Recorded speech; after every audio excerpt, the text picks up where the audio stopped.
Hello, class. I wanted to make a video right on the introduction of Rhino. Right, I know there's different skill levels in class, but I think this video should help everyone, right? But especially if you haven't used the software before, and I think the best way to do this, right, will be to actually work with what the project asks for, right? So not sure how long these will last, and I am not sure how many of these will be, right? So the main idea is that these videos, right, supplement the course material, right? So again, we're all learning new stuff right here, as well as myself learning how to make these guys right here, these videos.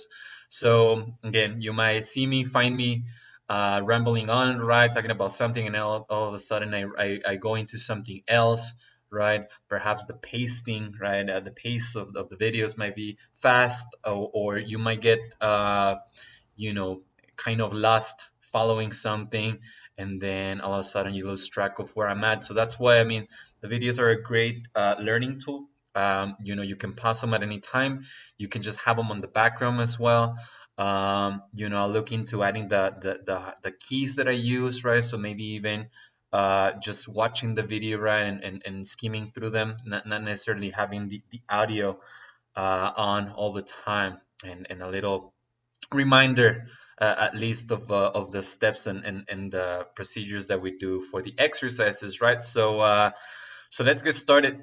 Right, I have here a file. Well, I have multiple files open, right, that I've been trying different things, right?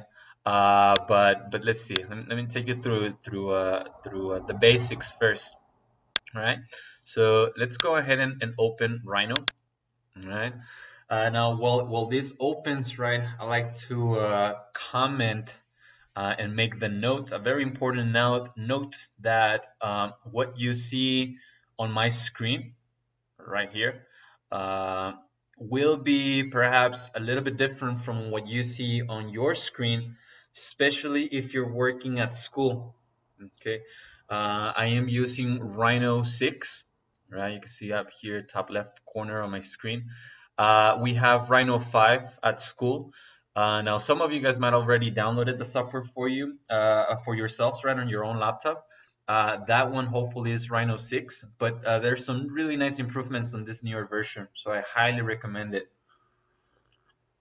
We're looking into how to get this latest version in school, right? But until then, just bear in mind. So again, any questions or anything that is not quite making sense, well, make sure that you just ask me, right? And perhaps in person, I can show you on your screen, right, where some of this content might be.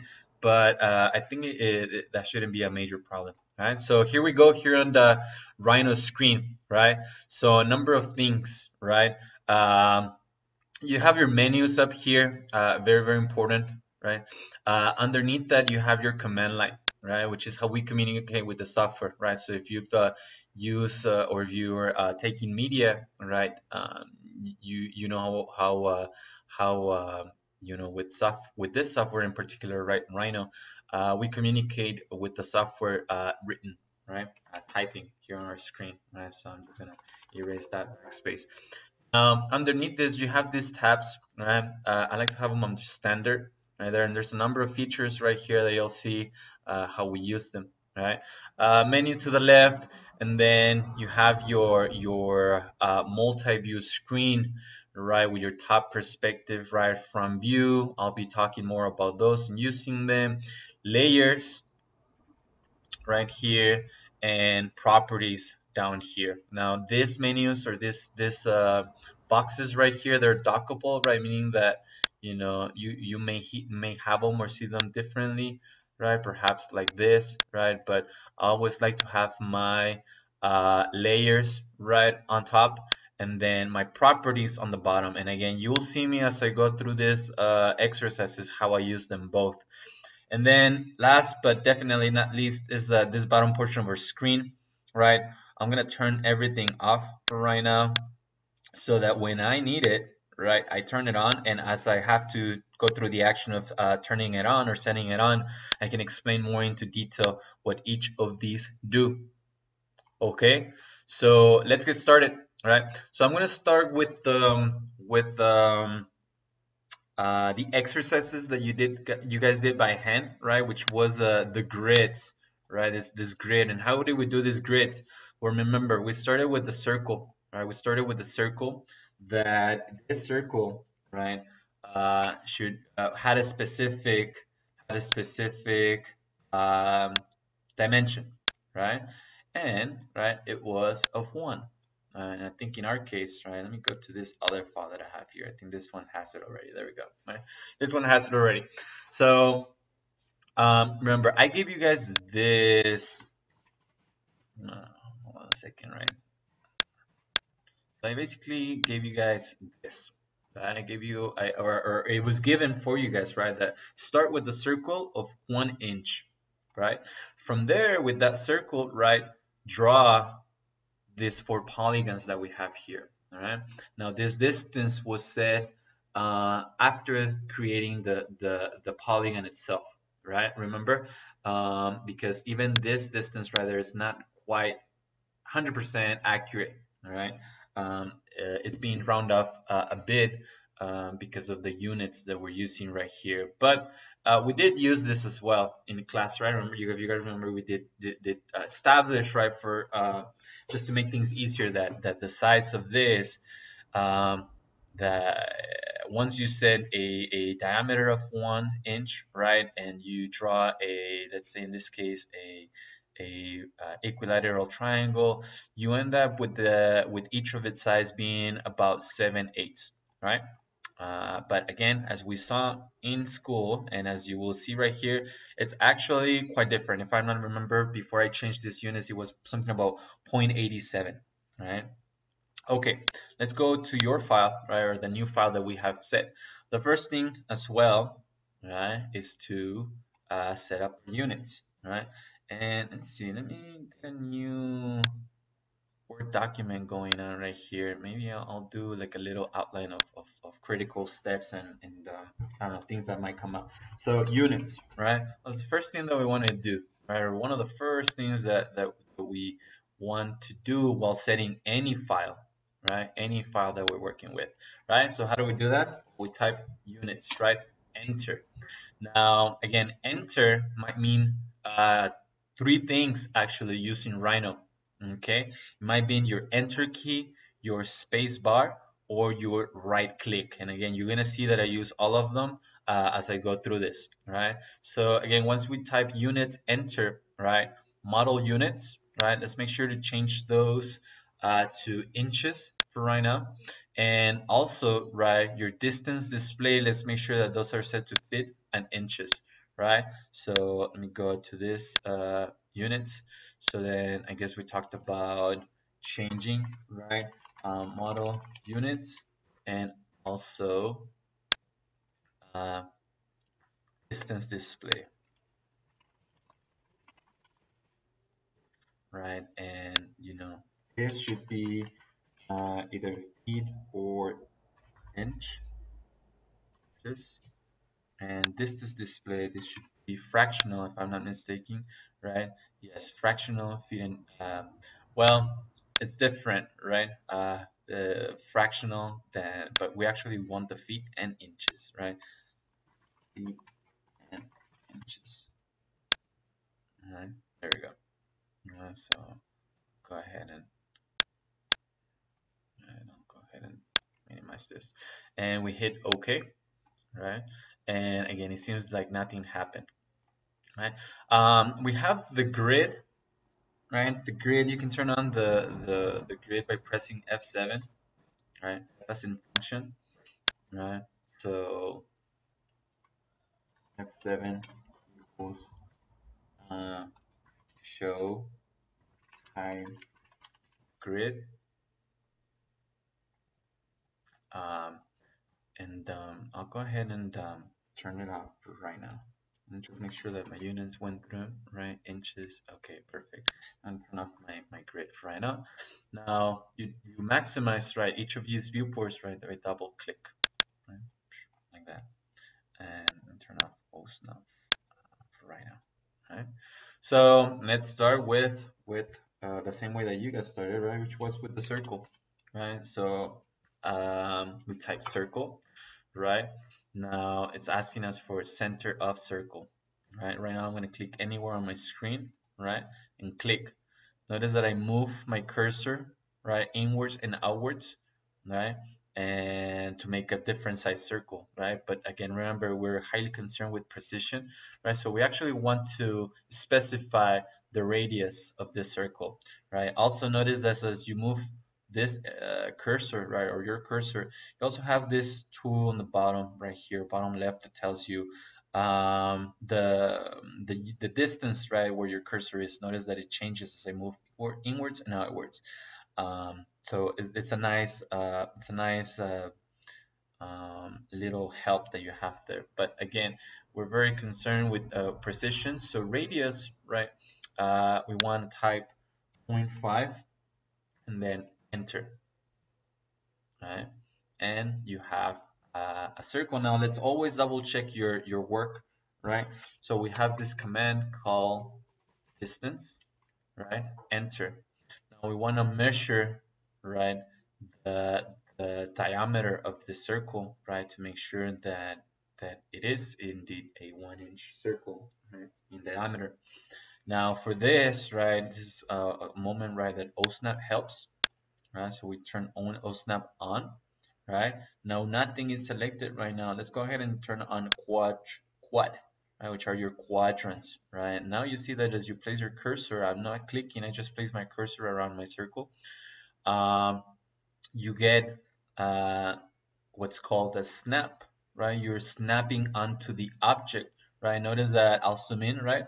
I'll move my cursor towards the circle itself, right? I'm moving, and at some point, it snaps. It's not necessarily exactly on the object that I drew, but my cursor automatically snaps to certain points, and these points, right, you see them down here, endpoints, near point, midpoint, and again, you will get familiar with what these do, right? For right now, the quadrants are just you can think about it, the 4 coordinates of this circle, right? Notice that they don't appear only, they appear only at the north, south, east, and west of the circle, right? As I move my cursor around, another one, and another one. So why are these helpful? Well, because remember, what are we trying to measure? We're measuring the distance of from one quadrant to the next one, right? And what do we get? It's a distance of 1 inch, right? So always very important to check your work. We'll check your work.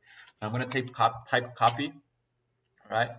And select objects to copy. I want to copy this circle right here, so I press the space bar for enter, right? So I want to make a copy somewhere else to the right, but I want it to be aligned. And by that I mean that I want, if there was a line, right, going across, I want that line to be touching both the copy and the original at the same place, right? So if I do that, right, right click, that's not really a line, right? Because if I type line, right, that's not a line, right? This guy rather should be there, right? So how can we do this? I'm going to select this and delete. The way that we do this is by using our ortho, right? Ortho. And orthographic means, you know, it constrains your cursor, right, on the X and the Y, right? So I'm going to turn it on, right? And I type copy, enter, select the object that I want to copy, enter. In this case, the point of origin or the point of copy doesn't necessarily matter, right? So I can click anywhere out here. Notice that I'm moving my cursor to the right. And let's say graphically, I like to make a copy there, right? I'm gonna right click to exit because I want another copy, but I want this same gap between my copies, right? So ready? So I'm gonna type copy one more time, select this circle, enter. Now the point to copy from matters. I'm actually select that the adjacent quadrant as my point to copy from.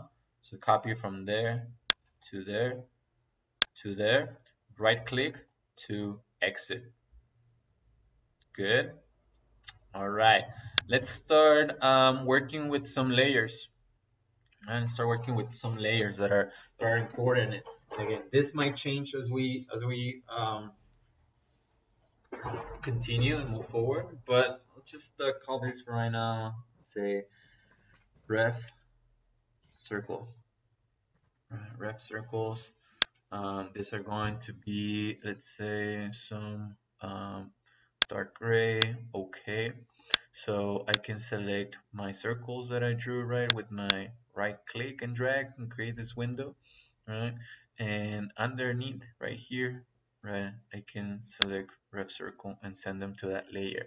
Now, again, if I click on one of them and I go into its properties, which is this rainbow donut right there, you'll see that the layer that it's assigned to is ref circle, right? Again, I can switch it back to the default layer, which you see gets darker, right? So I'll select it again, send it to ref circle. Good. Let's do another layer, right? And let's call it polygon. Polygons, right? Let's give this polygon layer some red color, right? And again, you can see that I do that by clicking once on this color box right there and select. You can either select from the menu to the left, right, and you can see positions you where that color would be, or you can automatically go into the spectrum of the wheel, right, select what color you like, and then additionally you can select the different tones or hues of that particular color on the spectrum of the wheel, right? So let's say that I go for, I don't know, something there, right? Okay, for my polygons. To make a layer active, right? Click once. Now you can see, but these are columns right there, right? Columns for visibility, columns for locking your objects, and then the object color. There's this one right here that has the check mark. It lets you know what layer you're on. Additionally, notice that as I click on these, this updates right here. Okay, ready? Keep your eyes on this bottom left object right here where it says polygons, right? I'm going to change it right here to my right. Click there, it changed. Click there, it changed. I'm going to go back to polygons. Okay, so polygons, ready? So we're going to draw some polygons. I'm going to type, and the command for that, right, is polygon, right? Polygon, enter. Now, center of inscribed polygon. Well, it's just asking us for a center, right? And right now, that's the first thing that I'm going to do. So I click on a center, right? And notice that I get a, what is this, right? A hexagon, right? Notice that I can just set my polygon, say there. I right click to set a new center, move my cursor, draw another one, right click, pick a center, move my cursor, and draw another one. I just did that to show you, how to repeat the last command that you're using, right? In this case, the polygon. Now, let's do this again, right? Right click using our reference circles, right? So number of sides, right? That's one of the first things that we can actually change. And know that anytime that you're on a command, all of this words, right, and content inside of these parentheses, right? Those are additional settings that you could change, right, within that same command, in this case, the polygon. So number of sides, let's click there. Number of sides, let's type 3, enter. Check now that numbers of sides is set equal to 3, right? And again, it's asking me for a center, right? Well, the idea is to actually use the center of these circles as our center of the polygons, right? Now, in order to do this accurately, right, we would have to turn on, first of all, OSNAP, make sure that it's on, it's thickened as such, good. Now, center. Whoops, center, right? Now, right, watch my cursor, right? I want to move, right? And as soon as I hit the perimeter of such circle, right? Notice that I get the CEN and I click. I have now set the center of this three-sided polygon, right? Using the center of the circle, original circle, and then we use that same quadrant OSNAP, which is still on, to set our corner of our polygon like that. Yeah, so go ahead and try it. I'm gonna right click to repeat that command. Now I'm gonna change the number of sides from 3 to 4, right? Enter. Now the center, I'm gonna move on to the next circle, right? Select that as my next center. All right, move my cursor to that quadrant, click, right click, number of sides, 5, enter, my center, right? And then go to that quadrant, and that'll be my end. One more, right click, number of sides, 6, enter, right? Pick the center, click on the quadrant of the circle as my corner of polygon, and there you have it. Right? You have the polygons, right? The equilateral polygons that we were working with in class, right? And again, in this case, right, if I go to my ref circle layer and I type line, right, and I'm just going to do this just to illustrate, right, from that center to that quadrant, right, that's a radius, all right, and again, distance, enter, from that, see, now I want to select, again, that center to that quadrant is ½ inch. Right click to repeat that command, right, from one end to another one, 1 inch, right?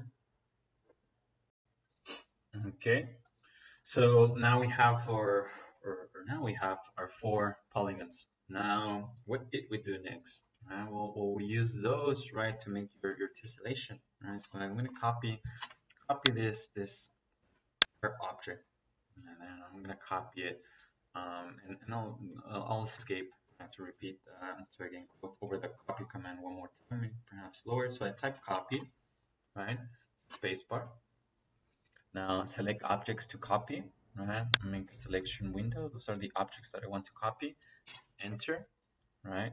Select a point to copy from, click, and then another left click. Notice that I can keep doing multiple copies, right? In this case, I'm done, so I'm just going to right click to exit. Now, what did we do? Well, we actually used this original polygon, right, to develop your grid, right, like this, right? Let's go over how we can do this using Rhino. Now, a quick way that we can do this, right, is copying, right? Type copy, enter, right? And I'm gonna turn on, in this case right now, more of my OSNAP tools right here. In this case, end, right? And I copy from and in this case, you have to be careful, right, which ones you're using, right? Because notice that I'm snapping right there and trying to snap to the end, and center is the one that turns on. So I'm actually going to turn it off, center. And that's the idea, right? And again, you'll hear me say this a lot or mention this a lot, that between OSNAP and ortho, right, you use them on and off as you work with the software, right? So I click on that end, make a copy, right? And then in this case, right, I can start making a copy there, making a copy there, making a copy there, right click, right? And you can start seeing how if we continue doing that, right, we'll eventually obtain this, right? That idea. Now, it's not the best way of doing this, right? And you're gonna see why in a minute, right? Because you start having this individual polygons right there. That's not the best way of doing this, right? Where is the other one? me see if I have another option right here. See, what you actually want to have is lines, right? Just like you guys were doing by hand, right? On your bases, you want to have that rather than having objects, right? And I'll show you how to do both, right? And I'll show you guys which one's the right one. Just again, bear in mind which one's the right one to use, right? So I'm gonna type copy, right? I'm gonna select that object right there, that object right there, and that object right there. Enter one more time, which is spacebar for me in this case, right? So click from that end. So what do we have? 3, 6, 9, 12, 15, 18, 21. 21 what? Well, 21 triangles, right? So if I select all that one, I hold control to click, sorry, shift, to add one more to my selection. You'll see that underneath under properties, I have 21 closed curves. Well, that's the number of objects that I have highlighted, right? And you guys remember we had a 21 by 21 by 21 major grid, right? And again, continue doing this, right? Select that object, right click from that end. Now I can go this way, this way right here, right? 1, 2, 3. Right click to exit, right click to repeat that action, but now I'm going to select that, that, right click, end. So we have 6, 9, 12, 15, 18, 21. All right, right click to exit, right click to repeat, 1, 2, 3, right click, 3, 6, 9, 12, 18, 15, I'm sorry, 18, and if we have done things correctly, right, it should close on that 21.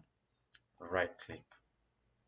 So this you could call, right, the outline of what is the grid, right? Now, as you saw, I don't know if you saw, right, as I finished my copy, all right, and if I click on that top triangle, notice that I click there and I get this selection menu, right? That means that there's more than one curve overlapped right on top of each other, and it's just that it's not clear since again visually they're on top of each other, we cannot see it, but they're there, right? So actually these are the kind of things that you want to avoid, right? Having overlapping lines is just a sort of a digital craft, right?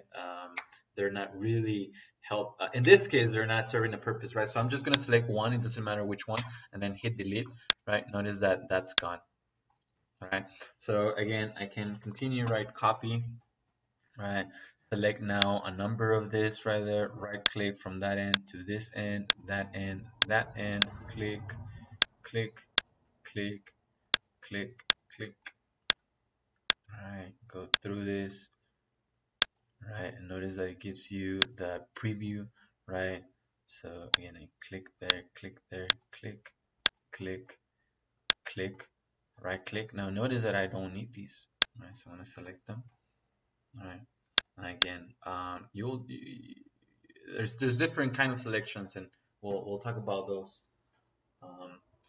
So again, in this case, we just want to delete those because they're not part of the grid, right, or will be the base. But you can start seeing how we start getting these overlaps right there, and that's not good. That's not ideal, right? So this is part of why this is not the right technique or the right way of doing this, right? Remember, I'm just showing you different ways that you can do this, but this is not the right one, right? So, but I'll finish it. It's a good practice in terms of using your copy and object snaps, right? Now, what I like about working digital, in a way, is that it's very unforgiving, right? There is no, you can tell, right? There's no, um, well, you there's no room for more or less, right? Well, it kind of fits, or it kind of matches, or it kind of snap to it, right? It's precise. It's very, very precise. So you're just gonna start seeing when things don't align, when things are not matching, things that hand, right? Well, we just kind of like, um, you know, kind of see past them. And again, I'll mention more what I mean with that. So we have a bunch of little triangles right there, right, that make up this major grid. And again, some of them are overlapping, right? And again, that's not good. But again, in terms of working with this grid right there, that's not the best way of doing this, right? The best way of actually doing this, right, is this way that I'm going to show you guys, right? So I'm going to type copy one more time. I'm going to copy just this circle, right, that line and that line, right, enter or spacebar. All right, and again with ortho on, I'm going to make another copy to the right of it and right click. Okay, now what I'm actually going to do, right, I'm actually going to explode, right, explode this triangle so that I end up with different line segments. What do I mean by that? Well, again, if I click right now on this polygon, notice it is one single curve, right? And you also know that you'll see that in Rhino, right, pretty much any line, right, what we conventionally know of a line, in Rhinoceros language or terminology, it's a curve. Whether it's straight, it's a circle, it's an arc, it's a polygon even, they're curves, right? As you can see right now, the type of this object that I have highlighted is a closed curve. Now we actually want to turn this into segments of curves, right? What do I mean? Well, that's one line, and that's one line that when I select one, the other ones are not selected. The way that we do this is by typing the next command, which is explode, right? Explode. See how it works. Select objects to explode. Click on that object and then enter when done. I'm gonna do right click. Now it seems that nothing happened, but now if we go back, right now we have these different line segments, right? Versus where this one, it was one single line segment, right? Now you'll even see that, notice how the name changes, right? That's a closed curve.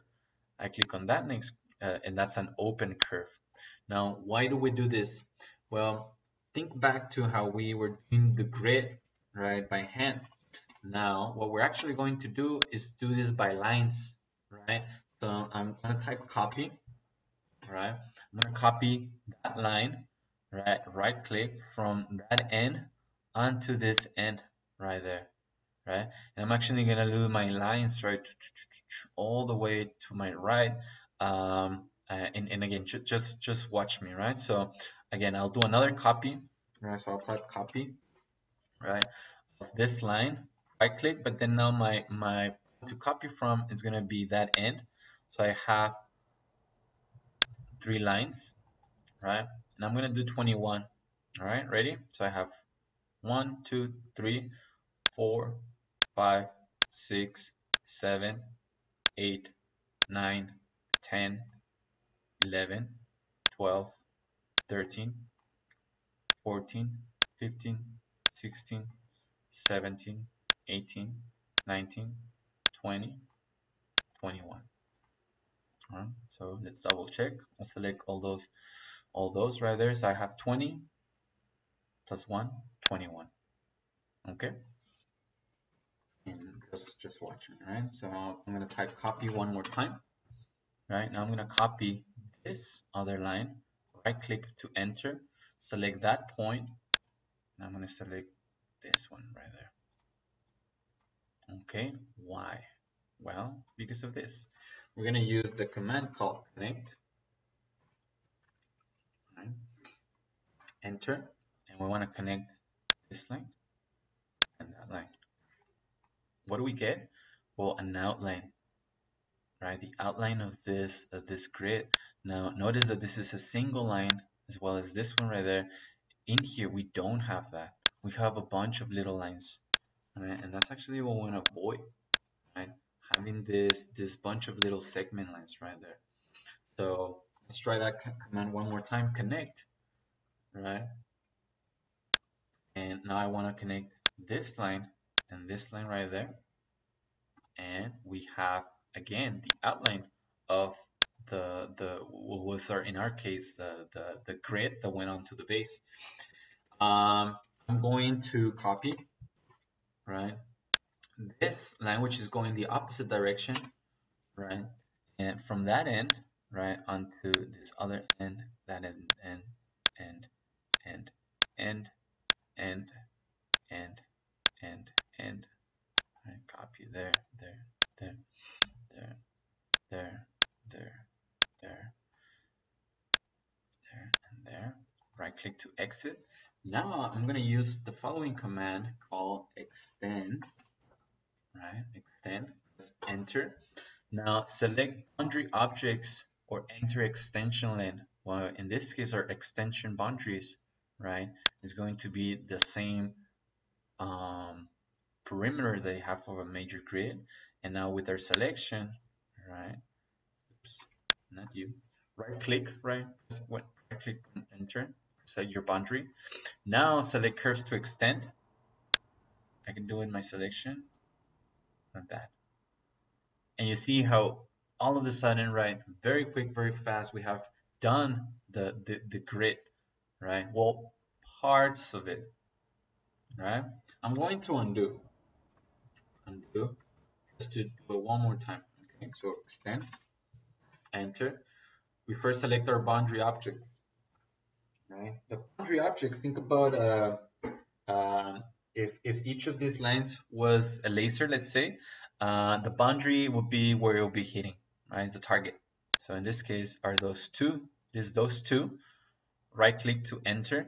Now, again, this is where your kind of selection helps, right? Because I could do each of these ones individually, right? Like that.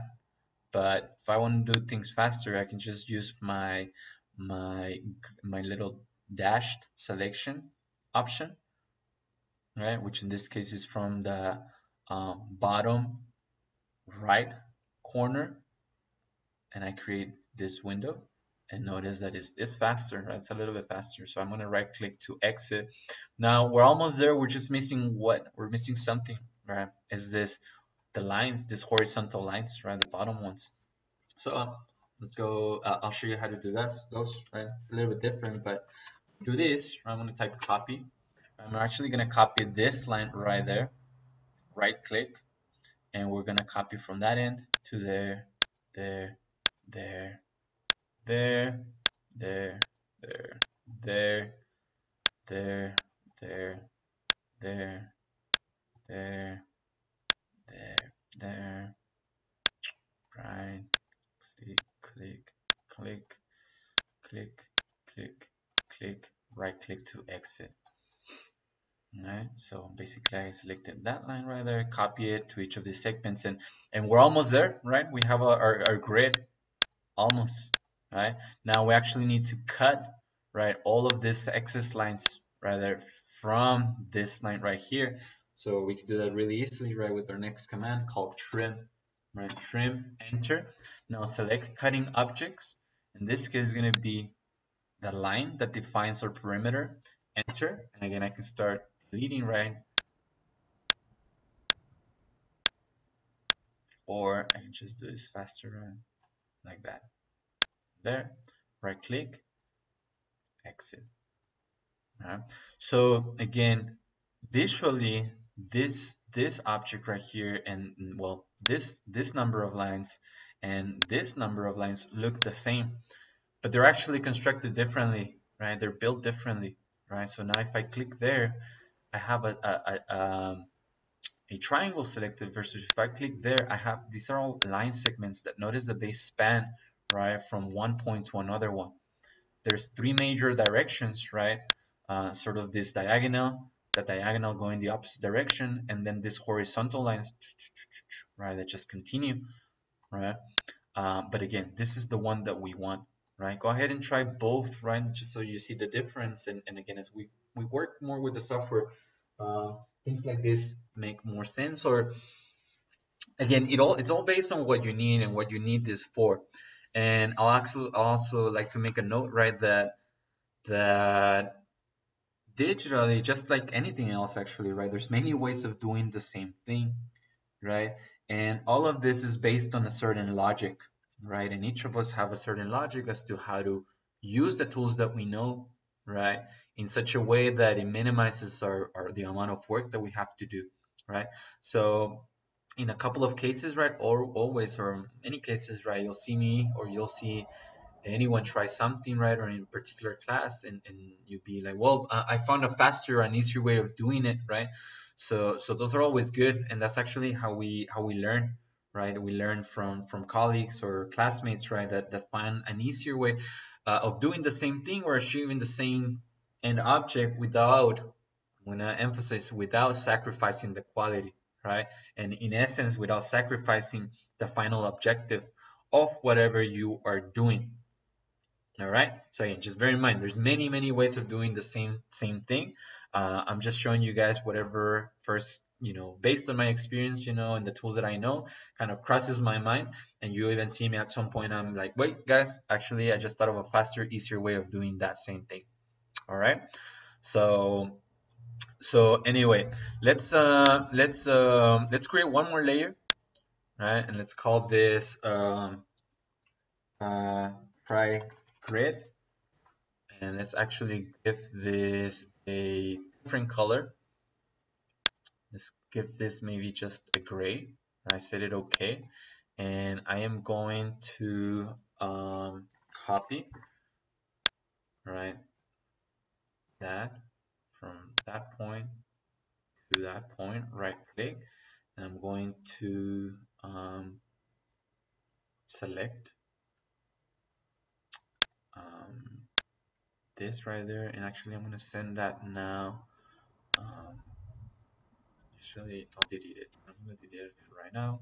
I'm going to select all those lines right there and turn them into tri-grid. All right. Again, you should have just line segments that, again, they grow, right? They grow from the next one, next one. Let's do one more thing, right? We're actually going to select all of these lines that make up the tri-grid, and we're going to type, right, just so that they're all on one single. Let's actually go ahead and save this. All right, so we can type save, enter, desktop. Let's call this, what should we call this? Let's call this Rhino intro on your desktop. So again, three things to keep in mind: location, file name, and file type. In this case, Rhino. Rhino is what we want, right? Rhino. In this case, might be a 5 for you guys. But what's important is that the 3DM, right? That's how you know it's a Rhino file, right? So we hit save. Okay, so let's go ahead and try that, right? Try building both of the grids, right, with the use of polygons, right, and end up with one single um, grouped grid. All right, and we'll be right back. All right, guys. So let's start looking into surfaces and solids, right? Since those were the two, let's say, type of objects that you were using to build your projects, right? Your models. So surfaces. All right. So again, you also see that right here in Rhino, right on the menu, you'll see these categories right here. All right. So you start seeing that, they're broken down right into curves, right? These are mainly curve objects, right? Again, in your dot, and then from there your curves, right? Your polyline, curves, etc. And then we go into the surface, right? Surface from 3 to 4 corner points, and then different options. From there you have stuff such as a box, and it continues, right? So and in menus, right, in general, you'll see that they have this little tab in the form of a triangle. It just means that that same tool has additional tools, right? In this case, right, we can do a single point, and again, if you place your cursor on top of any of this, you'll see that you have two options, right? Single point or multiple points. And what you see right there underneath my cursor, it's either a left click or a right click. A left click will give you a single point, and a right click will give you multiple points. Yeah. And then if I click on that little tab right there again, it gives you even more options, right, for that same point tool. Yes. In this case, right, we're gonna look into the surface, right? This one right here, and again, a bunch of surface options right there, but we're actually looking at the first one, surface from 3 to 4 corner points, right? So if you click there, and all right, so first corner of a surface, click there, there, and then there, and then right click. And I'll explain more in detail what's going on here. I just want you to see it first.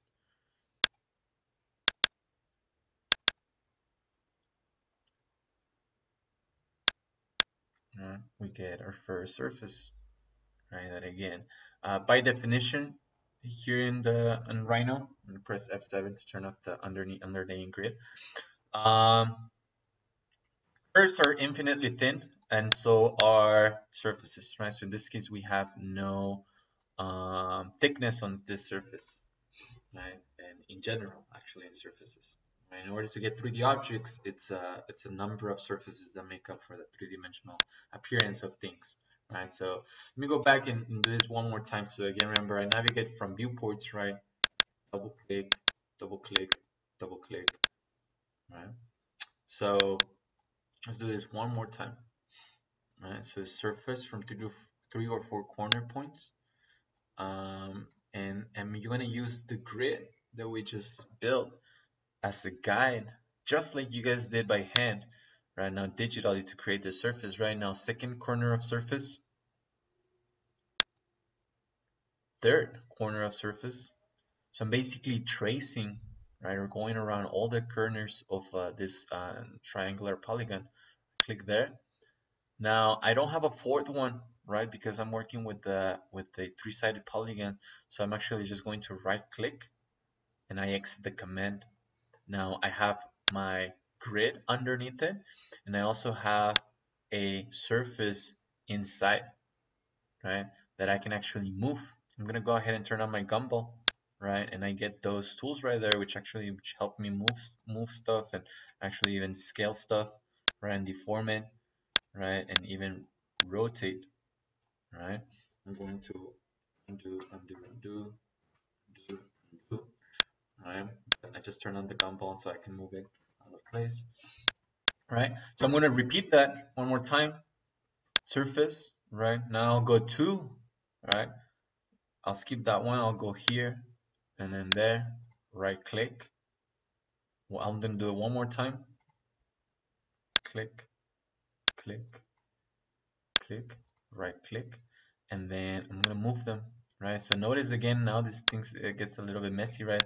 But why is this? Because I click there, but I have that surface, or that surface right there, right? Which is the biggest one. So I'm gonna go ahead and move this one out of the way, right? I'm gonna select the second one, move it out, right? And then I have that one right there. So I'm basically wanting to show you, right? So these are the little pieces, right, that you had. I think it was the color blue and green. Right, these are the surfaces, and remember what was the sequence, right? What 1, 2, 3, 5, etc. If I'm not mistaken, the golden section sequence. Let me see. Let me just double check that. That is the case here on my note.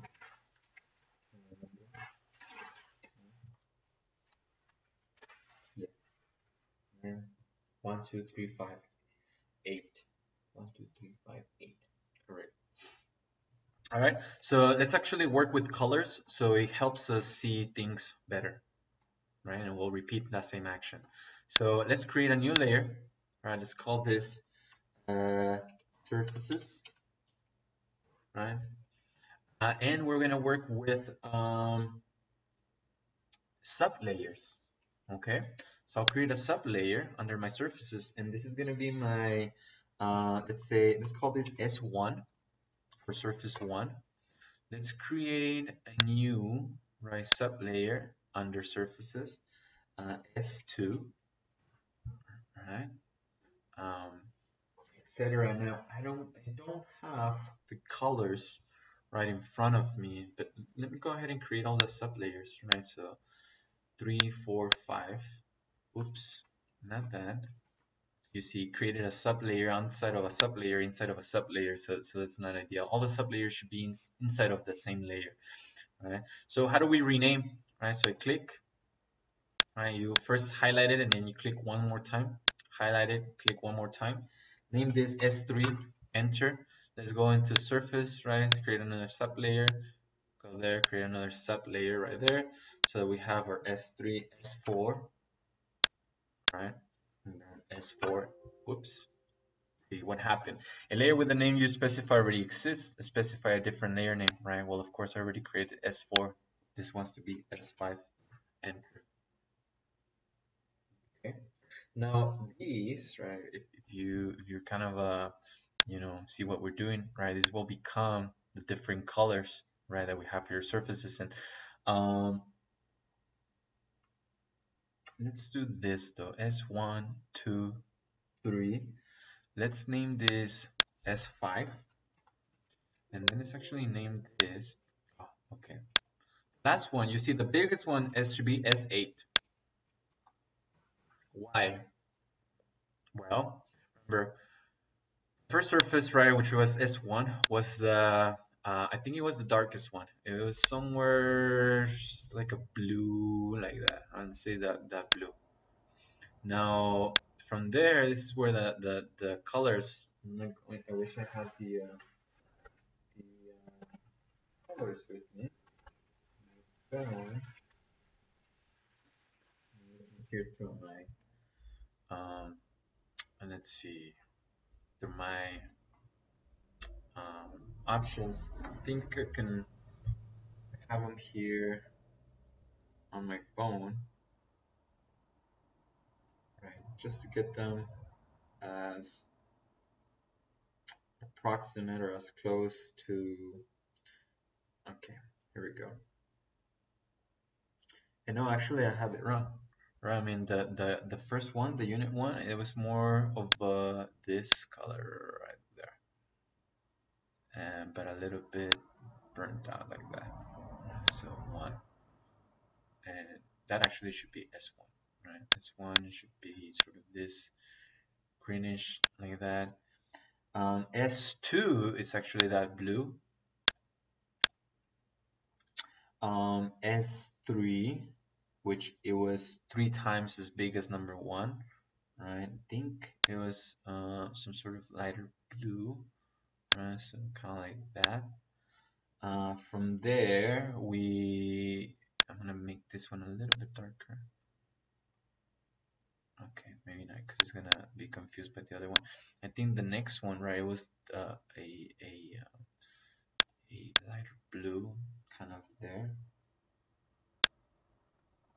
And then the biggest one, right, it was also blue, but it was almost like a gray blue. Right? So why did I change these numbers right there in these names? Well, because they're actually, that's the proportions, right? The first one, right, which again, I'm going to select that one as the first one. I'm going to send it to that S1, right? It was the smallest one, right? Now I'm going to move, right, that one from that end to that end, right? It was 2 units, right, that made up for that one.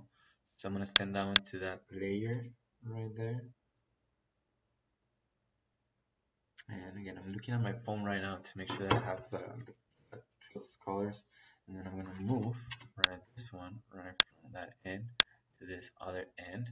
Now this one is S3, right, which was something like that. Now I'm going to go under S5, right, I'm going to draw a new surface, right, from that point. So again, it was 5 units, right, so 1, 2, 3, 4, 5. Okay, no, it's not working from this side right there. Oh, it's not because we don't have our intersection. So you see, we need to turn on intersection as an OSNAP on, right? So now it works, right? Now I see that int. So 1, 2, 3, 4, 5. Click there, right click, and then go to S8, right click to repeat my last action, and now 8 units, right? So 1, 2, 3, 4, 5, 6, 7, 8. 1, 2, 3, 4, 5, 6, 7, 8. Right click. Right now, now these are the surfaces that you guys have. All right. So I'm going to go ahead and move, right? Type move, and I'm just going to move the surfaces, right? So I'm trying and I'm clicking to avoid to select the grid, right? Enter, right? Move from there to there, right? And again, the relationship that these share, well, was that this is 1 unit, 2, 3, right? And I'm going to copy, right? Ready? Check this out. So right? I'm gonna copy that one there because, right, by definition or by the sequence, right, this is actually a 5 unit because it's actually made up on the copy of these two, right? Again, you add the number previous to that, right? So, and then what is this one? Well, this is 5 plus 3, which gives us the 8 unit right there. And we'll put it, right? So we'll copy, that one is 5, right? And then we add that one that is 3 here, and we'll get that. Now, again, you can see them, you cannot see them very clear because they're overlapping, right? And this is physically impossible, right? This is not possible to do it physically, right? In the real world, I can say, right? Because why? Well, because we have 3 infinitely thin surfaces stacking on top of each other, right? Even in our case, this will be paper and it'll be just a tiny little thickness there. But anyway, that's the idea behind that. I am going to go back and actually delete the smaller one so that I end up just with the, oops, not that one. All right, that surface, delete that, not that one. I think it's that one, that one. All right, and then let's do this, right? So we're gonna copy. So how many did we have for this one? Right, if I'm not mistaken, we have 3. Right, so from that end, I'm gonna copy them. Right, 1, 2, 3. Right, right click. I'm gonna make another copy. For this one, how many do we have? 5, right? So have 1, 2, 3, 4, 5. Right click. Right click to repeat copy one more time. Right, so how many do we have of this ones? 8. So we have the first one, it's number 2, 3, 4, 5, 6, 7, 8. Right click. Right click one more time to repeat that. Right, so of this one, we have 13. 2, 3, 4, 5, 6, 7, 8, 9, 10, 11, 12, 13, right? And then 21 of this one, right? Well, that's 21 that I clicks that I can do this, right? So actually there's a faster way of doing this, which is array, right? Some of us and some of you guys have used array polar, and both of them actually we looked into digital media, but I know at array polar we used it for your logos. Let's actually look at array, single array. So select objects to array. This is that one right there, and you might be thinking, well, what does the array do? Well, we'll see in a minute, right? Select objects to array, that one right there. Enter. Now we want number in x direction, right? In the x, we're gonna leave it at 1, but on the y, we're actually gonna type 21 because that's the number of copies that we want. And on the z-axis, we also would just want just 1, right? So how does this work? The spacing, right? Let's look at this. And preview is on or yes, right? So if I click there, right, and notice, right, what's going on? Well, it's giving me an array of 21 copies, right? 21 copies of this guy right there. And again, do that right there. It gives me a preview. Is there? It's really light. It's white. Right click one more time, and that should be, if we did things correctly, right, 21 objects right there.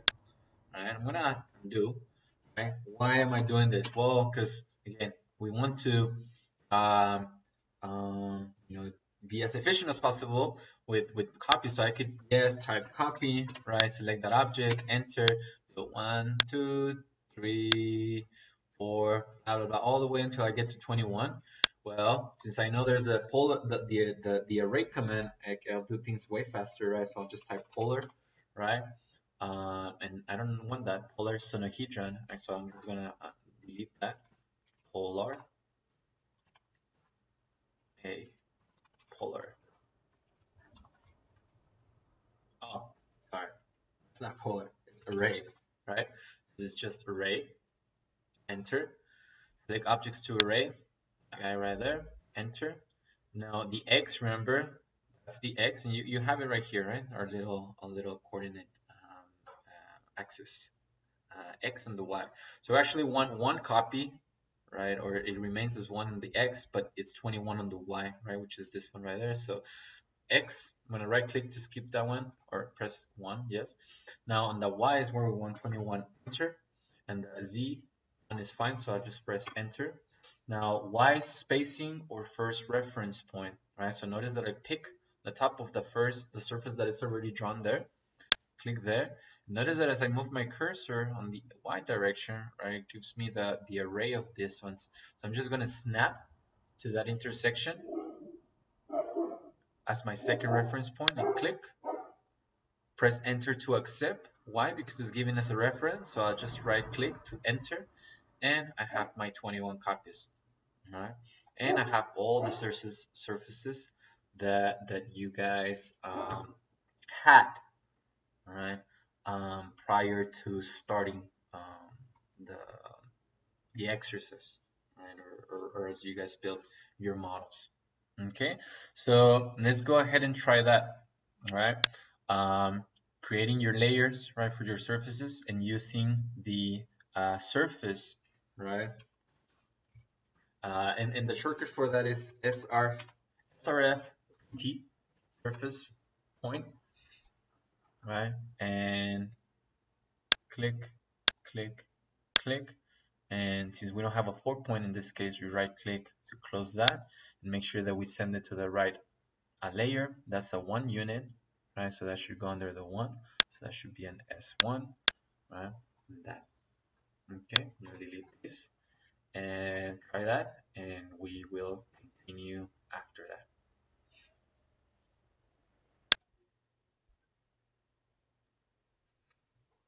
All right, guys. So we should have more or less what you see there on my screen, right? And the last part was creating your surfaces, right? Now I want to talk a little bit about these surfaces. You'll see that surfaces in Rhino have these lines, right? I don't know if you've been wondering what those are. Those are just part of the way that these surfaces are constructed. They're called your ISO curves, right? So if you click on any of these curves, right, and you go into the object properties, and in this case to the right, and again it's that rainbow donut right there. See that you scroll all the way to the bottom, and I'm gonna move this out of the way right here, right? You see isocurve density, right? And you have a show surface dot dot dot, right? Well, if you actually uncheck that, you get rid of those iso curves, right?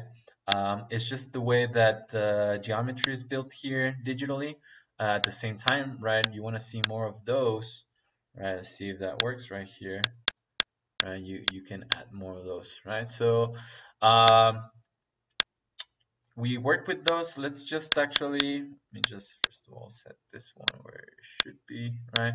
Actually, I'm just going to select all of my surfaces, and I can uncheck them all at the same time, right? And hide those. Right? Let's just work right now with the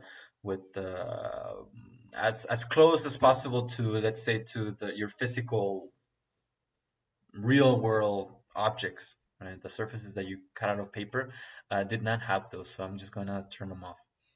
Now, let's talk about rotation, since that's going to be one of the main things, or one of the major commands that you'll be using for this, right? So I'm going to copy, right, my grid, which is group right now. Make sure that it's group. Again, I want to keep that same spacing right there, so I'll copy it there.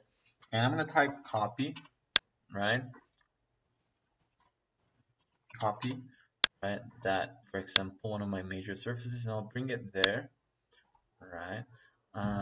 Let's say that I want to have another one there, right? So how do we do that, right? Well, I can copy this right there from that endpoint to, let's say, this endpoint right there, but we need to rotate from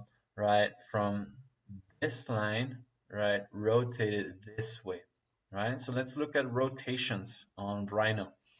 The command, what would the command be? Well, you guess right, rotate, right? Rotate, enter. Notice that I'm not finishing the commands. Just type RO.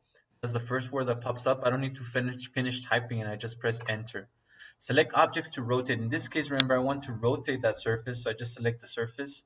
And avoid clicking on the grid right there. As a matter of fact, even better, we can lock the reference, the try grid. We can lock it, right, as such, so that it is not on the way. And again, I'll bring that up in a minute. So select objects to rotate, enter. Now center of rotation. Okay, so if you watch me, this is going to be my center of rotation, and you'll see in a minute why. Notice that as soon as I pick that, I get this circle, right? Ortho is on, right? Which actually I'm going to turn it off, right? So I click there. Notice now, right, that I have very, very lightly, I don't know if you can see a radius right there on my cursor. Where my cursor is, there's a line projected from the center, right, to wherever I move my cursor along that circle, right? So angle or first reference point. Well, my first reference point is going to be that end point of the triangle right there. And notice that I just, for my second point, I click there, right? Easy, right? Easy, easy, easy. Okay. And let's say I want to copy this, right, from there to, let's say, there, right? So I have set up my three major surfaces, right? And I can type copy, right? Let's say that one from there to there, right? Let's say that I want to have another one right here, and let's say that I want to have this same surface right there, right? Well, I can actually use rotate, right? That object right there, enter, and you see, well, where's the original? What's cool about rotate is you actually can rotate and make a copy. So if actually type rotate, right, enter, select the object, enter, and I press copy, I say yes, right? Now I specify my center of rotation there, right? I select that endpoint right there, second reference point there, right click to exit command, and voila, I've made that copy right there. And I think we have copy, right? You can do that, bring this one right there, right, etc., etc. Right, I'm gonna type move, right, those right there, from there to there. And as you can see, we start populating, right, kind of like mimicking your patterns that you guys had. Now let's talk about something, right? Let's talk about both thicknesses, right? Because right now, again, I'll go back to my 3D view, double click top, go to perspective, double click there, and right, if I zoom into this guys right here, there's no thickness, and we should start working with thicknesses, right? Again, reality, we will always have that, and that's actually one of the main driving factors sometimes of our designs, right? The thickness of how anything is going to get built, right? What's the thickness of that material, and that is going to become very evident once we start working on the physical models of your final project. Don't get too far from that. Now let's work with the extrusions. I'm sorry, right? So I'm going to select that, right click there, so that I maximize that on all my screens. All right. So what do I mean by extrusion? Well, we want a thickness for this object, right? Give it a thickness, and again, you'll see right here on my front and my right view that there's no thickness at all, right? So I'm going to start with that one, right? Zoom selected, right? So that I zoom to it, right? It's in all the screens, right? Say zoom selecting all viewports, right click. There we go. So the command, right, is extrude, right? In this case, we have extrude surface, right, which is extrude SRF, right? Now you have to be, I think I'm just realizing that you have to be on the layer that you want to extrude. What do I mean? This surface is S1, right? It's S1, which is that color right there. So we need to be on that same S1, right, to make the extrusion, right? So I make S1 active, right? If not, right, watch what happens, right? I'm gonna type extrude surface, enter. Say that I want to extrude that one right there, and I'm extruding. Right now, I'm just going to exaggerate just so you see what happens. This actually should be under the sub layer S1, but it went to S3 because at the moment that I did my extrusion, I was under S3. So I'm going to undo, right? And I'm going to go under, right? So I was under S3. I'm going to hit now S1 active, type extrude surface, right? Select that now, extrude it there. Now it's on the right layer. All right. And that's what we mean by the 3D aspect is an extrusion. Right now we give an extrusion to these guys right there. So I'm going to undo. And just as a good practice, right, let's make a copy of all of this. Copy, enter, select all of this. I'm going to copy it from that point to that point right there. Now these are, we're going to leave flat, infinitely thin, as defined by the software, and we're going to extrude all of this. And we'll start with an extrusion thickness, and we'll see as we move forward with the project if it remains as such or if it needs to get smaller. Okay, so I'm going to double click there, and I'm going to select that surface, right click so that I see it on all the right click there, so I get zoom extend all viewports, right, and I get that, right? So let's do an extrusion. Right, so extrude. And by the way, there's a really easy way of doing extrusions. Well, about it in a minute. So let's do it the old way, since I think most of us are working in Rhino 5, but this Rhino version 6 has a nice new addition to it. However, the old-fashioned way would be to type extrude, extrude surface, enter. Again, I'm under S1, so that's the surface that I want to extrude, enter, right? Now, it's very important that up here in this menu, you have solid set to yes, solid equals yes. And in this case, since we already have the originals to the right, let's actually delete input, set it to equal to yes as well. Okay, now the last thing that we need is an extrusion distance. That extrusion distance, let's do for right now something very thin. Let's do 30 seconds. So 1, 3, 2, right? Enter. You get that? Notice that there's now a thickness, right? Which we can see here, right? Ensure that you're under shaded, and for the most part, I like being shaded on all of my viewports so that I can see those thicknesses, right? Now I'm gonna move it, all right, with my gumball, and you'll see that the original curve, it's gone. I'm gonna undo so that it comes back there. Now we can actually do this all at the same time, right? So actually I'm gonna type extrude surface, enter. I want to select all of them, but one I extruded, the original. Okay, that's interesting. All right, there you go. I'll do that one more time, right? So you see, I want to extrude all of the surfaces except for the one that I just extruded, which is that one. But again, in terms of my selection, to do things fast, I'm going to select all of them, but then I go inside and holding control, I select that one. Notice my selection type, right? I'm not on the dash one, I'm on the solid one, and I do that. Okay. And again, if you have issues with this, just talk to me and see me, right? It takes a little bit of practice to control and master your selections. So select the surfaces that I want to extrude. I'm done. Enter. Solid, yes. Both sides, no. Delete input, yes. Right? And note, check this out. I don't have to actually enter a distance, but I can actually snap right on my front or right side view, the one that I had already extruded, right? And I snap to it, right? Notice that my cursor, what is this? INT, right? Click there, and I have extruded all of them at the same time, right? But what happened now? Like, right? Yes. I need to look into why there should be a way of remaining the original settings, but anyway, so what happened?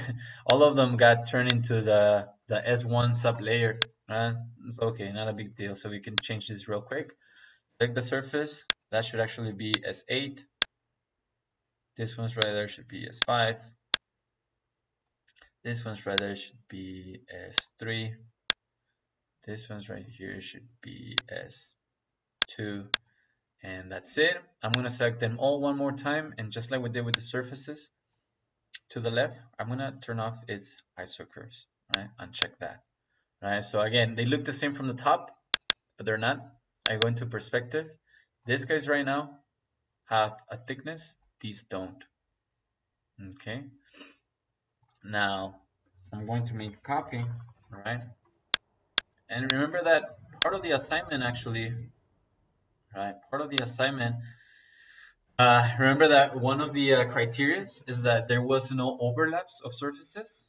But then I guess, which is fine, you know. I mean, I think it gives us different ideas. But there was a reason behind that, and it was the 3D modeling part of it. All right. So if you did overlap them, well, that's fine. You're gonna have to work in a different little way.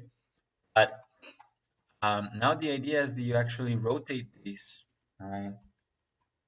Extrude it, right? So I can type move, right, from that end right there. Now from that end to that end. Now this is where it's very important, right, that doesn't happen, right? Because then they're on a different plane, right? You need to move that from there to there, right? And then now to rotate, right? And I am rotating, right, with my right click and scrolling. Now I type rotate, right, from that endpoint to this one, right, to that one there, right, and I have that. And I think I made a copy. Copy was on, right? Yes, copy is yes. So actually, I can do that. I can move this one, say from there, right, to there. Now, again, develop a practice of accuracy, right? It's really important. It's really, really important. It's one of the things that, you know, we can be lazy about it really easily. You know, it's like, whatever, right? But these moments, these corners, it's really important that, again, they match, right? What do I mean? I'm gonna make a copy right there. Let's say I do that to there, right? And again, that's wrong, right? Let's go ahead and fix it immediately, right? Move, right, there to there. And also, you know, things might start kind of overlapping like that. That's also wrong, right? So it throws things off a lot. Right? It's actually just move and fix them. And this is where your OSNAP, best friend, best friend, if you have the right settings, right? In this case, I have end on, right, which is all of this endpoint, right? And so then now the idea is that you start building, right, or constructing your model the same way that you did by hand, right? So, all right, so, and I'll go top view, all right, and starts looking like that. All right, so let's start with the flat pieces, which are your surfaces, and then we'll talk about the tetrahedrons. Right? We'll talk about the tetrahedrons, um, but I think this is a good good introduction. right, in terms of how to work with the software. So again, remember, this is meant to complement class content, um, but particularly if you are not very comfortable with the software, well, the idea is that you can watch these videos at your own pace and pause, and most importantly, take notes. Right? Just get to the habit of taking notes. You might have a really good memory, or you might be, trying to get this done as soon as possible. But taking notes, right, will allow your brain, right, to record, right, the content.